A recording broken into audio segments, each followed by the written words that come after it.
오늘도 말씀으로 우리를 새롭게 하실 하나님을 찬양합니다.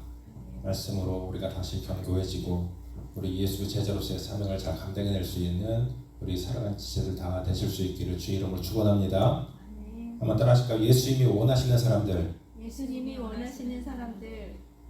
여러분, 오늘 본문 말씀에는 예수님께서 12 제자를 부르시는 장면이 기록되어 있습니다. 이미 우리가 몇 명의 제자를 부르시는 장면을 봤었잖아요. 그래서 오늘 본문에 보면 예수님의 12명의 제자 이름이 다 나오고 있죠. 자, 수많은 무리들 가운데서 특별히 예수님께서 12사람을 택하셔서 자기의 제자를 삼으십니다. 여러분, 제가 어렸을 때 한 20살 막 이제 신학교 입학했을 때 그때가 좀 생각이 나는데요. 그 당시에 용돈이 좀 부족하니까 그 당시만 해도 일주일에 한 식비로 한 2만 원 정도는 있어야만 그때 학교에서 파는 밥이 한 500원, 600원 할 때거든요. 자, 그때 그 식비를 우리가 좀 충당하기 위해서 아침에 일찍 일어나서 인력사무소에 갔어요. 흔히 말하는 노가다 있잖아요. 막일. 그것을 이제 나가려고 하면 그때 일당에 3만 원 주던 시대거든요. 3만 원을 이제 벌기 위해서 아침에 일찍 일어나 준비해서 인력사무소에 나가서 앉아 있습니다. 그러면 참 많은 사람이 인력사무소에 일꾼으로 막 이렇게 앉아 있어요.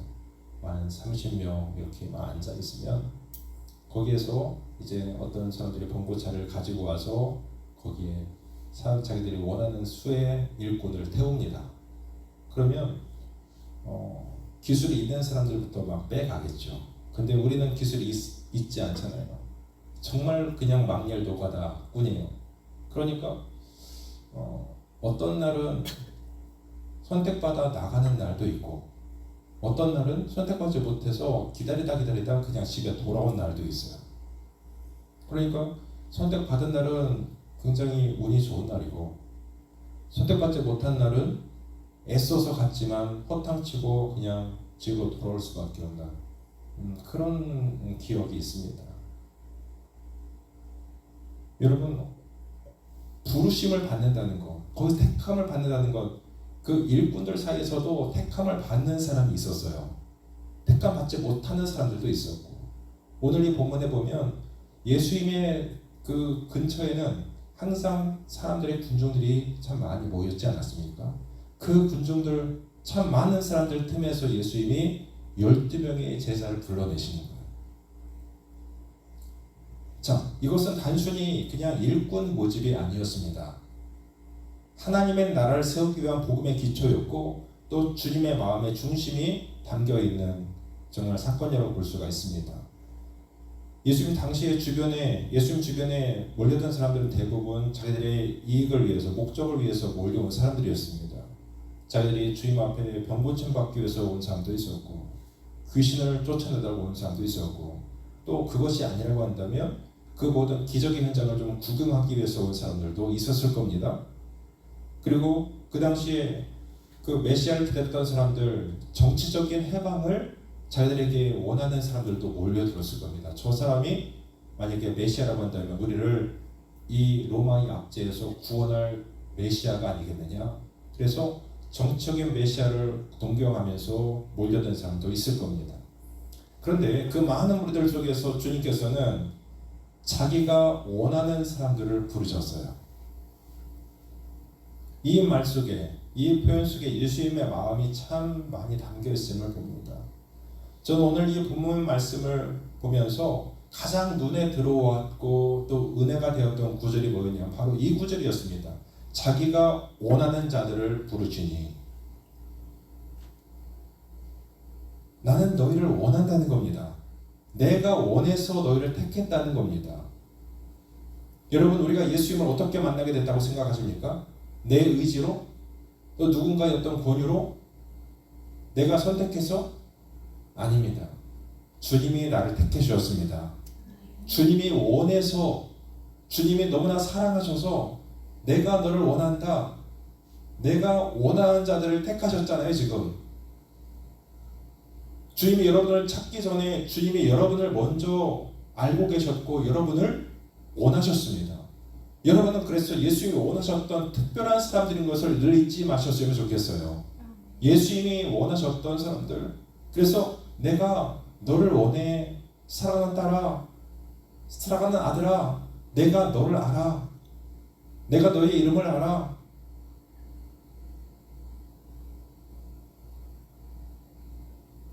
동희야, 윤정아, 조은아, 내가 너들의 이름을 알아. 내가 너희를 원해. 그거 지금 주님께서 그렇게 원하셔서 그들 불러내신 거잖아요. 주님께서 원하시는 사람들. 저는 이 표현 속에 얼마나 큰 주님의 사랑이 담겼는지를 느꼈어요. 이 주님과의 특별한 만남이 우리를 하나님의 자녀가 되게 하셨고 이 땅에서 천국을 누리며 살 수 있는 길을 열어주셨습니다. 그래서 우리가 마가복음 3장 앞부분을 보니까 예수님은 이미 종교 지도자들로부터 굉장히 박해를 당하셨잖아요. 안식일 논쟁에서 막 수많은 사람들을 고치신 후에 여러분 어떻습니까? 바리새인들과 또 헤롯 당이 합당하여서 연합하여서 예수님을 어떻게 죽일까 의논했다고 했잖아요. 그런데 동시에 무리들은 병고침과 표적들을 보면서 예수님 앞에 더 많이 몰려듭니다. 그러나 그 군중들은 대부분 자기들의 필요에 따라서 왔던 사람들이었기 때문에 주님을 만나러 온 사람들이었기 때문에 진정으로 주님을 따르는 제자들은 흔치 않았어요. 그때 예수님은 산에 오르사 제자들을 부르셨다고 보면 말씀하죠. 여러분 성경에서 산이라는 그 장소는요 언제나 하나님과의 만남의 장소였던 것을 기억합니다. 산은 그런 그 위치에 있었어요. 성경에서 모세가 하나님 앞에 그 십계명을 받았던 산 바로 호렙산이었죠. 그리고 엘리야가 하나님의 음성을 들었던 모세가 율법을 받았던 산이 시내산이었죠. 참 시내산에서 그 율법을 받았고요. 엘리야가 지쳐서 쓰러져 있을 때 하나님이 그를 호렙으로 보내셔서 호렙에서 그에게 사명 주시잖아요. 호렙산으로 부르셨던 하나님. 그리고 예수님이 그 영광스럽게 변하셨던 변화산도 기억하죠. 또 십자가의 길을 위해서 그 기도하시면서 또 우리 가운데 눈물 뿌려 흘리셨던 기도의 장소였던 겟세마네 동산, 감람산이라고도 표현합니다. 그래서 이런 산들을 기억할 때 하나님께서 계획을 이루실 때 새롭게 시작되는 자리로서 많이 쓰이고 있는 것을 보는데요. 예수님은 이 새 언약의 공동체를 세우기 위해서 지금 산에 오르십니다.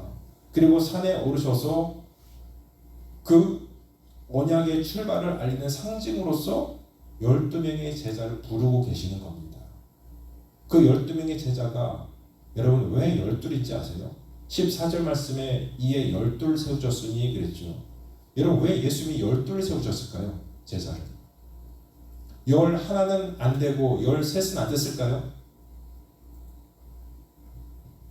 왜 주님께서 12명을 골라서 택하셨을까요?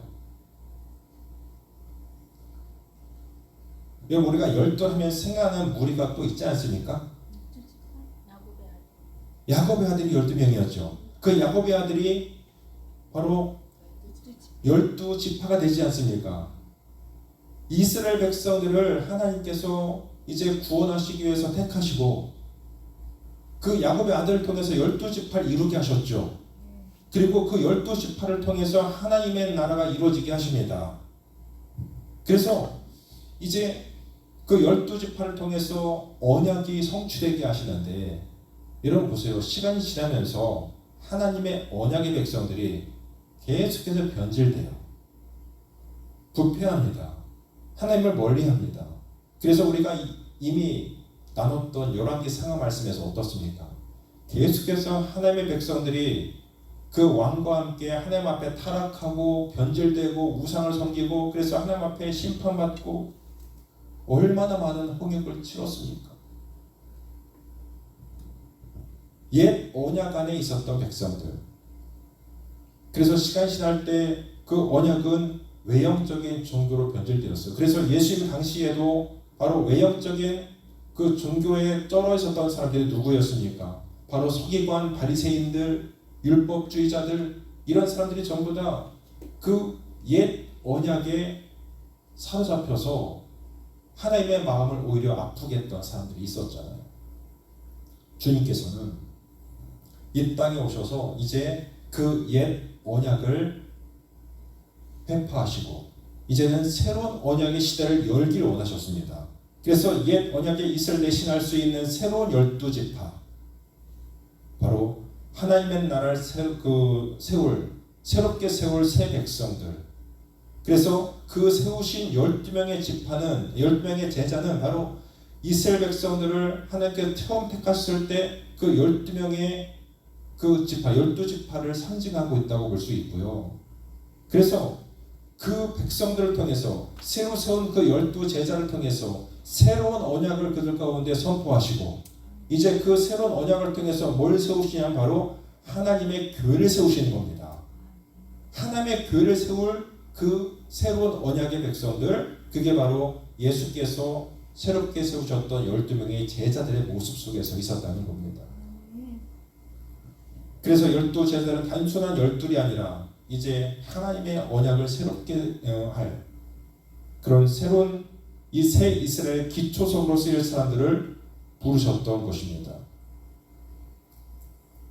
우리가 계시록 21장 14절 말씀을 한번 보여주세요. 계시록 21장 14절 말씀을 읽어봅시다. 시작. 그 성의 성곽에는 12기초석이 있고 그 위에는 어린 양과 어린 양 12사도의 12 이름이 있더라. 자, 거기 보니까 새 예루살렘 성, 앞으로 우리가 하나님의 나라에 세워질 그 새 예루살렘 성의 기초석에 바로 12사도의 이름이 기록되었다. 이렇게 계시록은 우리 가운데 보여주고 있어요. 12명의 제자의 부르심은요, 그러니까 단순히 사역의 동역자를 세운 사건이 아니라 새로운 언약의 공동체의 탄생의 선언이었던 것입니다. 자, 본문 말씀에서 예수님의 제자를 세우시는 목적을 세 가지로 우리가 찾아볼 수 있는데요. 14절 말씀 보니까 예수님이 제자를 세우신 목적 첫 번째 이유가 바로 이렇게 나오죠. 자기와 함께 있게 하시고, 따라해 보실까요? 자기와 함께 있게 하시고. 자기와 함께 있게 하시고. 여기서부터 복음의 핵심이 시작이 됩니다. 주님은 먼저 함께 있기를 원하셨어요. 12명의 제자를 부르신 목적은요, 다른 게 아니에요. 그들과 함께 있고 싶으신 거예요. 그래서 그들과 함께 있기를 원하시고 함께 있게 하시고, 여러분, 사역도 중요합니다. 능력도 중요합니다. 그런데 예수님은 우리에게 먼저 관계를 원하셨어요. 우리와 관계를 맺기를 원하셨습니다. 우리가 주님을 위해서 어떤 큰 일을 하기 전에 먼저 주님과 함께 거하는 은혜가 필요하다는 것입니다. 은혜 없이는, 주님과 함께하는 그 동행 없이는 우리는 하나님의 일을 한다는 것은 무용지물이에요. 먼저 주님과의 관계성 안에서 주님과의 만남이 필요한 거예요. 뭘 많이 해서가 아니라 그저 주님 옆에 그냥 붙어 있는 것 자체가 주님이 원하시는 거라는 거예요. 이게 바로 제자들의 첫걸음이었어요. 우리가 잘 아는 사건, 마르다와 마리아가 예수님이 자기 집에 오셨을 때 어떻게 그들의 모습이 비춰지는가요? 마르다는요, 예수님을 어떻게 잘 대접할까 동분서주합니다. 시장에 가서 재료들을 사와가지고 여러 가지 음식을 준비하기 위해서 막 바빠요. 근데 음식을 하다 보니까 그 자기 동생 마리아는 주님 옆에 붙어가지고 주님과 함께 노닥거리고 있어요. 마르다가 음식을 혼자 하다가 뿌리다 가지고 예수님께 다가가서 마리아를 저에게 보내서 저를 좀 도와주게 하세요. 그때 주님께서 마르다의 편을 들지 않고 마리아의 편을 들어주시죠. 마르다야, 마리아는 자기가 택한 것을 빼앗기지 않을 거야. 그러면서 주님께서 그냥 자기 곁에, 자기 무릎 앞에 앉아서 자기와 담소하고 교제 나누는 마리아를 인정해 주셨어요. 뭔가를 많이 하려고 하는 그런 마음보다도 그냥 주님이 자기 집에 오셔서 주님과 함께 그냥 교제 나누고 이야기하고 함께 그냥 붙어 있는 자체가 마리아에게는 기쁨이 되었습니다. 주님은 그걸 인정해 주셨어요. 그저 함께 있음이 좋은 겁니다. 여러분, 에덴 동산에서 하나님께서 그 첫사람 아담에게 찾아오시잖아요. 에덴 동산을 만들어 놓으신 거기에 에덴의 그 모든 것을 아담에게 누리게 하셨습니다. 그러면서 하나님은 아담을 그냥 두지 않으시고 매일매일 그 아담을 만나러 에덴 동산에 오셨어요. 뭐 하기 위해서? 아담과 교제하기 위해서. 그냥 아담과 함께하기 위해서. 함께함이 기쁨이 되기 때문에 자기가 창조한 그 사람을 만나러 매일매일 동산에 찾아오신 거예요. 그러나 아담은 그 하나님께서 금하신 죄로 말미암아 하나님과의 관계를 끊어버리죠. 자기 스스로 하나님과의 관계를 멀리해버렸습니다. 그렇게 침략했던 하나님과의 관계성이 죄로 인해서 우리는 끊어지고 말았어요. 그 친밀함, 하나님과의 친밀함, 그냥 늘 주님과의 교제와 만남이 있는 그 자리가 우리가 있어야 될 자리였는데 이제 우리가 그 모든 것을 다 잃어버린 백성이 되었다는 겁니다. 주님께서, 하나님께서 그것을 그렇게 마음 아프셔서 우리 가운데 예수님을 보내주시고 그 예수 그리스도를 통해서 우리 가운데 다시 하나님과 우리와의 끊어진 관계성을 예수 그리스도의 십자가의 다리로 다시 우리 가운데 그 만남을 회복해 주시고, 그래서 우리 가운데 이제 주님께서 오셨다는 것은 뭡니까? 에덴 동산에서 아담을 찾아오신 하나님의 모습같이 예수께서 죄악된 우리를 위해서 이 땅에 사람으로 오시는 거예요. 왜? 우리를 만나주시기 위해서, 우리와 함께 하시기 위해서. 그래서 우리를 결국 하나님과의 깨어진 관계를 회복시켜 주시기 위해서. 결국 예수님이 우리 가운데 오신 것은 그분과의 만남, 에덴에서 친밀하게 하나님과 만났던 그 만남, 그것을 다시 회복시켜 주시기 위해서 너는 나랑 함께 있자, 그거예요. 그들과 함께 있게 하시고 주님과 함께 있게 하시고. 예수님은 그냥 사역자를 세우신 것이 아닙니다. 임마누엘의 하나님, 어떤 뜻이죠? 하나님이 우리와 함께 하시다는 뜻입니다. 그 임마누엘의 하나님의 관계를 다시 세워주시기 원하셨던 겁니다. 저는 저와 여러분이 어떠한 상황 속에서도 먼저 예수님과 함께 거하는 은혜를 날마다 누리며 살게 되기를 축복합니다. 이걸 놓치면 안 돼요. 먼저 우리는 예수님과 늘 만남이, 그냥 그저 주님과의 어떤 그런 교제가 좋아야 되는 거예요. 날 구원하신 예수님, 나의 주인 되시는 그 예수님이 그냥 그저 좋은 겁니다. 그분만 생각하면 그냥 콧노래가 나오는, 나의 그 창조주 되신 그분이 나의 친구가 되어주신다니까 어떤 상황에서 두렵지 아니하고 날마다 당당하게 이 세상을 살아갈 수가 있는 것이죠. 자, 그리고 14절의 두 번째 목적이 뭡니까? 함께 있게 하시고 다음에 보내사 전도도 하며 그랬습니다.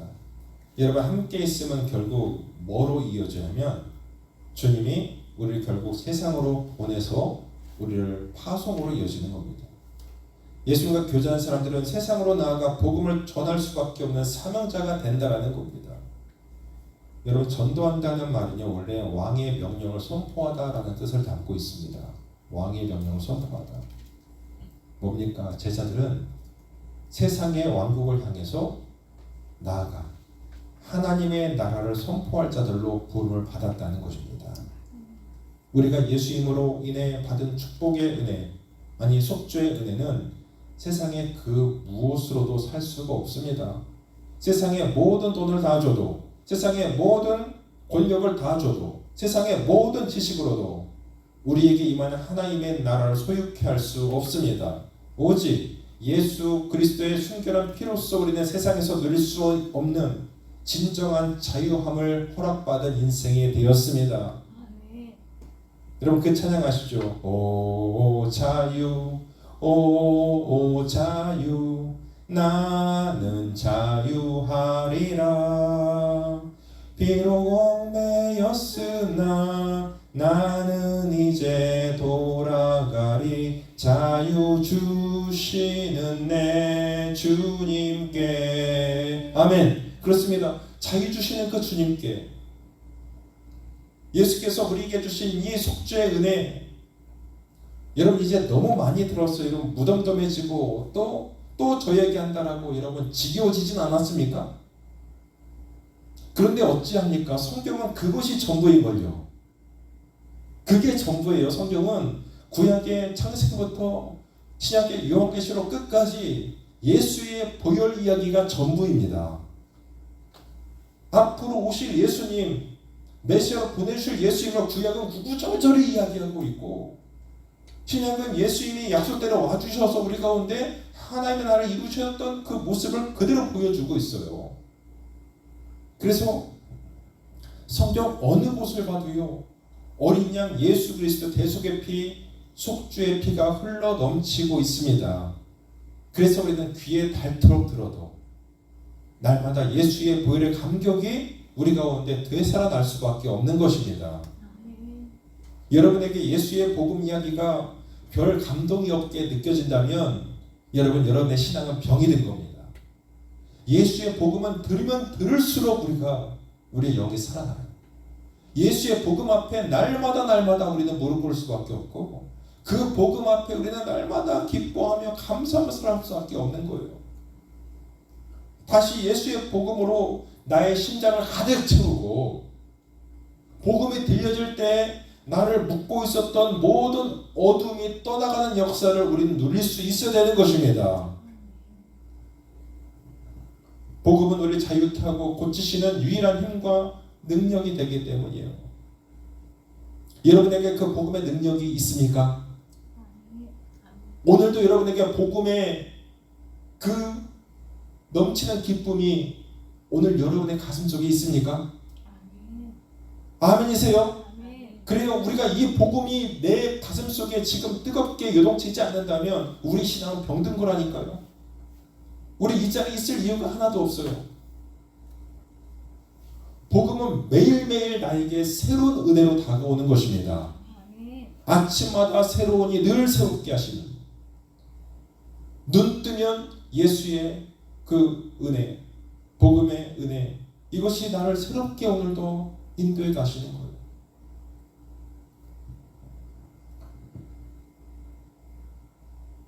그래서 내가 있는 자리에서 나를 보내신 그 자리에서 우리는 주님의 복음의 비밀을 맡은 자로 우리가 있는 자리에 거룩한 주의 보혈의 은혜를 흘려보낼 수 있는 사람이 되어야 되는 것이죠. 그러기 위해서 우리를 부르신 거예요. 그러기 위해서 우리를 주님과 함께 있게 하시고 우리를 이제 세상에 보내셔서 전도도 하게 하시는 거예요. 이게 먼저 본받은 사람들의 가장 큰 기쁨이 될 수밖에 없는 것입니다. 생각해 보세요. 나를 통해 예수를 알고 예수의 십자가의 인생을 걸고 변화되어서 또 다른 제자가 되어서 살아가는 인생들을 내가 내 눈으로 보게 되어질 때에 그 기쁨이 얼마나 크겠습니까? 여러분도 제발 그 기쁨을 누리며 살게 될 수 있기를 축복합니다. 우리가 전도해본 사람은요 그 기쁨을 알아요. 전도를 통해서 나를 통해서 누군가 예수를 알게 되어서 그 사람이 예수를 살아가는 모습을 보는 사람 그 기쁨은요 세상이 주는 기쁨 이건 될 것이 아닙니다. 영혼이 살아나는데요 그 사람 때문에 천국이 요동치는데요 하나님이 기뻐하시는데요. 자, 세 번째 목적은 주님께서 12제자를 부르신 세 번째 목적이 15절에 나오죠. 귀신을 내쫓는 권능도 가지게 하려 하심이로라. 이 권능은요 단순히 기적의 능력이 아닙니다. 예수님께서 세우시는 제자들은 어둠의 세력을 제압하고 하나님 나라의 통치를 드러내는 영적인 권세를 부여받는다는 것입니다. 여러분이 예수님을 나의 주님으로 모셔드렸다면 여러분 이미 주님께서 마귀와의 싸움에서 이길 수 있는 권능을 주셨고요. 세상을 이기고 남을 수 있는 권능을 이미 주셨습니다. 나에게 그런 권능이 있음을 여러분 알고 살고 계십니까? 우리는 세상의 빛이라고 하셨습니다. 그런데 여러분, 우리가 세상의 빛인지를 알지 못할 때가 참 많아요. 예를 들어서 가로등이 참 많은 곳, 가로등이 많은 곳에 밤에 가로등이 쫙 켜져 있으면 그 가로등 틈에 서 있는 가로등은 자기가 얼마나 밝은 빛을 내는지를 잘 깨닫지 못해요. 그런데 그 많은 가로등 중에 하나가 멀찌감치 어두움 속에 하나가 딱 서 있어서 그 빛을 밝힌다고 생각해 보세요. 그럼 그 가로등 하나가 어둠 속에 세워질 때에 그 가로등 하나를 통해서 그 어두움이 물러가고 어둠을 몰아내고 그곳에 빛을 비출 수가 있는 것이죠. 그때야 내게 이런 빛이 있구나. 자, 이걸 다른 말로 하면 우리끼리 교회 안에서 성도끼리 모여있을 때는 여러분이 다 빛이기 때문에 내가 얼마나 밝은 빛을 가지고 있는지 모를 때가 있어요. 우리끼리는 그래요. 우리끼리는 좋죠. 우리끼리는 그래도 뭔가를 할 수 있어요. 교제할 수 있어요. 그런데 여러분이 어두운 세상에 나갔을 때 우리끼리 모였을 때가 우리끼리가 아니라 어두운 세상에 여러분이 한 사람이 심어졌을 때에 여러분 그곳에서 우리가 주님의 빛을 비춰야 되는 것입니다. 그곳에서 주님의 빛을 비출 때 진짜 나에게 있는 빛이 세상에 드러나는 거예요. 그곳에서 내가 세상과 승부 볼 수 있는 거예요. 나를 통해서 주님의 빛이 주님의 거룩한 향기가 그들 가운데 들려지고 퍼져가고 그 어둠을 비춰질 때 그 어둠을 몰아낼 때 그 여러분의 빛을 통해서 하나님의 능력이 예수 그리스도의 보혈의 능력이 그 어둠의 자리를 변화시키고 하나님의 나라로 이룩할 수 있는 그 거룩한 사명을 우리가 감당해낼 수가 있는 것입니다. 여러분이 빛이에요. 여러분이 그 빛의 사명을 잘 감당할 수 있도록 날마다 하나님 내가 빛인 것을 잃어버리지 않게 하시고 우리끼리 공동체 안에 있을 때만 내가 그렇게 주님의 빛을 강조하는 것이 아니고 내가 있는 모든 어둠의 자리에 나를 들여보내셔서 거기에서 나를 주의 빛을 비출 수 있는 능력자로 살아갈 수 있도록 하나님의 성령님 나를 사용하여 주시옵소서. 여러분이 예수의 심장을 가지고 살면서 저는 여러분 만약에 기회가 된다면요. 만약에 기회가 된다면 무당들이 굿하는 자리에 한번 여러분이 구경꾼을 한번 서 있어 보세요. 그럼 진짜 한번 해보세요. 어딘가에 굿한 자리가 있으면 여러분이 그곳에서 한번 구경하나 서 보세요. 구경하나 한번 서 있어 보세요. 그럼 어떤 일이 벌어지지 아십니까? 여러분의 심장 속에 예수의 피 흐르고 있죠. 예수의 권세가 있죠.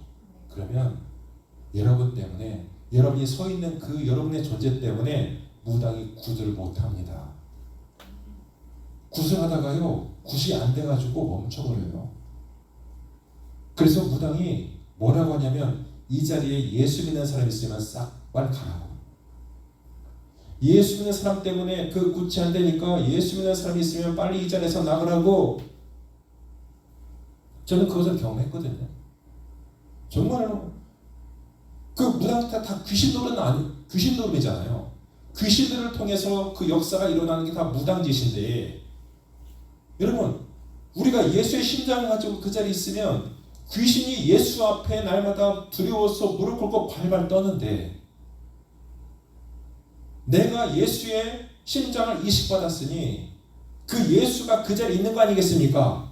그러면 그것 때문에 그 무당이 구속할 수가 없는 거예요. 귀신이 두려워서 예수의 권세가 두려워서 그 귀신 노릇을 하지 못하는 거예요. 우리는 그런 권능의 사람들입니다. 그런 권능을 하나님이 이미 우리에게 주셨어요. 제자들을 부르신 목적이 바로 그거잖아요. 지금 세상 이기고도 남을 수 있는 권세, 귀신을 내쫓는 권능도 가지게 하려 하십니다. 여러분이 예수님의 십장을 날마다 이식받기를 바랍니다. 그래서 여러분 그 예수님의 권세를 묻어두지 마세요. 우리의 생각과 기대보다 훨씬 더 강력한 그분의 권세를 여러분 세상에 드러내고 보여주며 살아갈 수 있기를 바랍니다. 저는 저와 여러분이 우리 교회가 그런 사명을 감당해낼 수 있기를 주의 이름으로 축복합니다. 결국 제자들을 부르셨다는 것은 첫 번째 그분과 함께 있게 하시는 거예요. 동행. 그리고 두 번째로 그들을 보내십니다. 파송이죠.